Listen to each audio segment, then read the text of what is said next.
برصغیر کی تاریخ اکثر مشکل لگتی ہے نا؟ چلیے آج اسے کچھ آسان اور دلچسپ بناتے ہیں۔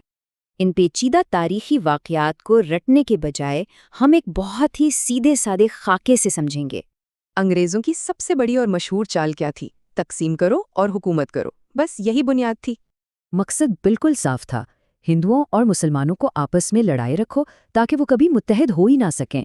شروعات ہوئی الگ انتخابات سے، یعنی ہر ووٹر صرف اپنے ہی مذہب کے لیڈر کو ووٹ دے گا۔ اس ایک اصول نے لیڈروں کو یوں بانٹا کہ ان کا آپس میں مل کے کام کرنا بالکل ختم ہو گیا۔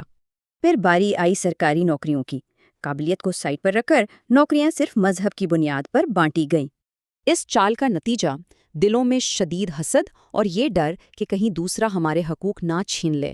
حد تو یہ ہوئی کہ تعلیمی ادارے اور نصاب بھی دونوں گروہوں کے لیے الگ الگ کر دیے گئے۔ ذرا سوچئے، جب تعلیم ہی الگ ہوگی تو ظاہر ہے دونوں قوموں کی سوچ بھی بالکل الگ ہی ہوگی۔ اور انہی سازشوں سے دو قومی نظریہ سامنے آیا۔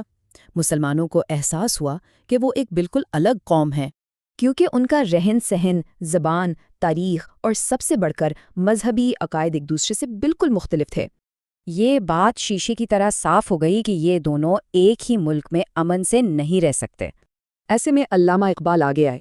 انہوں نے اپنی زبردست شاعری سے مسلمانوں کو اس حقیقت کے لیے جگایا۔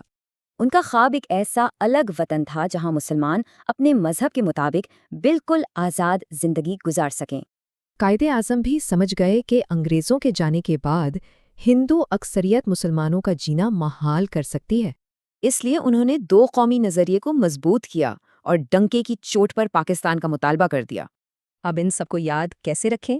ہمارے پاس اسے سمجھنے کے لیے 6 بہت ہی آسان کی پوائنٹس ہیں۔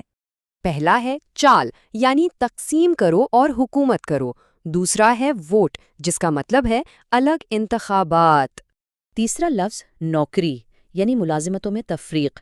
اور چوتھا سوچ، یعنی ایک بالکل الگ قوم ہونے کا احساس۔ پانچواں خواب، جو علامہ اقبال کا ویژن تھا۔ اور چھٹا کوشش، جو قائد اعظم کی شاندار جدوجہد کو ظاہر کرتا ہے۔ جاتے جاتے ایک سوال، اگر انگریزوں کی تقسیم والی پالیسیاں نہ ہوتیں تو کیا آج تاریخ کچھ اور ہوتی؟